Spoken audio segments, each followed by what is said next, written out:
Hello everyone, this is Marshall Gidler of ACLS Global, bringing you another lesson in the ACLS Global FX Trading School. In our last video, I described how prices are quoted in the FX market. Today, I'd like to go into a bit more detail on that subject with pips and lots. Pip. A pip is the smallest increment that any FX pair can move. For example, putting aside the spread, if euro-dollar is being quoted at 106.10, then it can either rise to 106.11 or fall to 106.09. Either would be a 1 pip move. A pip, in this case, is the last decimal place that the currency is quoted to. Now, it used to be that this was indeed the smallest increment the currency could move, because back then, euro-dollar was only quoted to 4 decimal places. But since 2005, the major currencies are being quoted to 1 more decimal place, giving rise to decimal or fractional pips, 1/10 of a pip. So now, currency pairs such as euro-dollar and sterling dollar, or cable, are quoted to 5 decimal places. A pip is still the 4th decimal place, but the pair can move less than 1 pip. Similarly, dollar-yen used to be quoted to 2 decimal places, but now it's quoted to 3 decimal places. A pip, though, is still the 2nd decimal place. It's not clear where the term pip came from.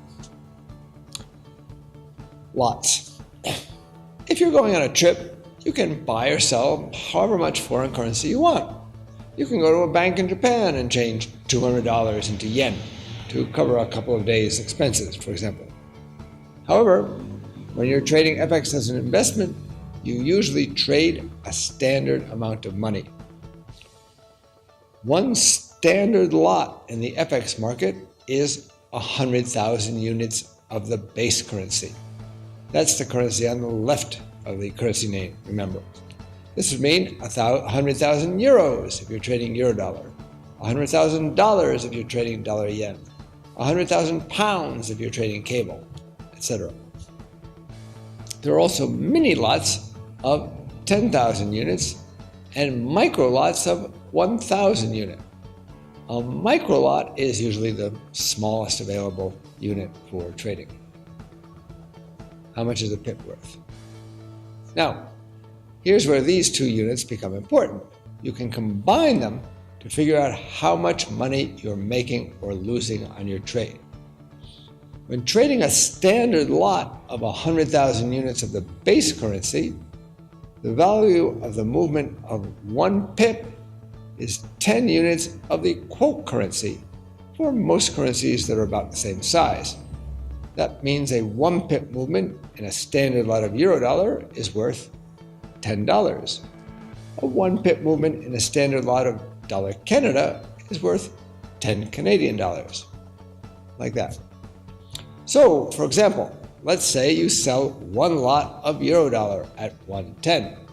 That means you take 100,000 euros and change it into dollars at 110. This leaves you holding $110,000.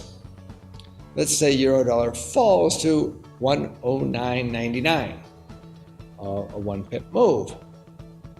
You could then change your dollars back into 100,009.09 euros for a gain of 9.09 euros or $10.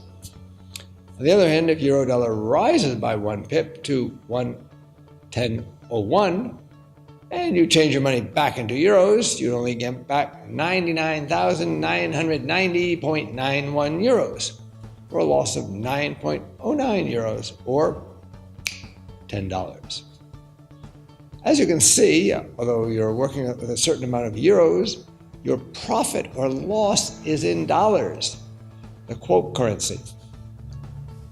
The value is similar, but the digits are, of course, different for a currency pair like dollar-yen. If you take $100,000 and convert it into yen at 105, you would have 10,500,000 yen. A rise in dollar yen of 1 pip to 105.01 would mean your yen were now worth only $99,990.48, for a loss of $9.52, or 1,000 yen. It works the same in the opposite direction. A simple way to calculate your profit and loss on your position then is to multiply the size of the position in the base currency by the pips the pair moved. That will give you your profit or loss in terms of the quote currency.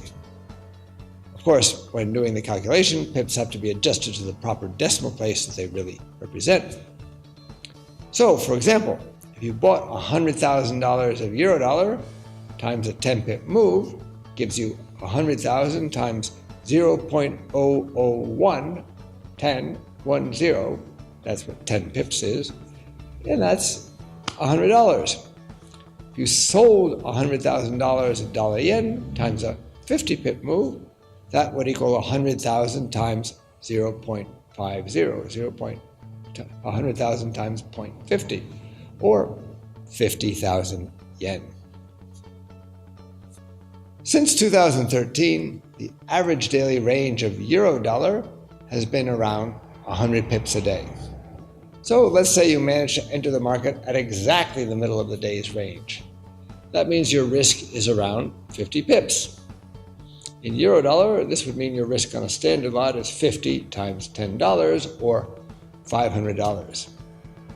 This calculation, of course, depends on two assumptions, both of which may be wrong.